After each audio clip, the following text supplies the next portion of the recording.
ঠিক আছে, আমরা আজকে আমাদের অনেকদিন যাবতীয় আমরা দোকান করি, দোকানপাট বন্ধ। এই উদ্দেশ্যে আমরা খেলা দেখতে আসছিলাম ক্লাব লক্ষ্মী। পরে খেলা দেখার পরে আমরা আসার পথে তখন দেখি মোটরসাইকেল পড়ার সাথে সাথে ভাবছি আমি খেয়াল করি নাই। পড়ার পথে আমরা ধর্মের রাস্তা এবার ছিলাম, ধর্মের মাঝখানে গেছি রাস্তা কোনো গিয়ে উঠাইছি। আরেকটা রিক্সা ছিল, ওনার পিছিয়ে রিক্সা ছিল, একটা মোটরসাইকেলও ছিল। পরে ওনারা ধরছে একজন, আমি ধরছি একজন। ধরার পরে যে মুরব্বী ওই জায়গায় উনি জায়গায় হয় ডিট হয়ে গেছে। আর যে দাঁড়িয়েলা উনি জীবিত ছিল। পরে মহিলা মেডিকেল আনছি, আনার পরে ওই জায়গায় ভিতরে ঢুকাইছি, বলে এগুলো চিকিৎসা এই জায়গায় হয় না, কর্মীতলায় চলে যাও। সাথে সাথে আমরা অ্যাম্বুলেন্স ডাকলাম, অ্যাম্বুলেন্স তুললাম, আমরাই নিজেরাই এই জায়গাতে নিয়ে আসলাম।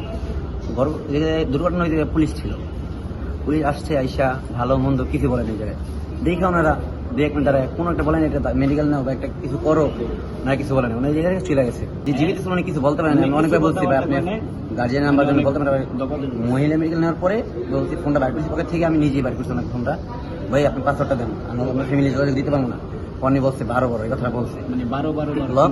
পরে আমরা অনেক চেষ্টা করছি, ফোন দেয় না। পরে ওনার নাম্বারে ফোন দিয়েছি, সেভ করে আর কি ভাই বুঝে সেভ করছি। তখন নাম্বার আসছে ভাই দেন।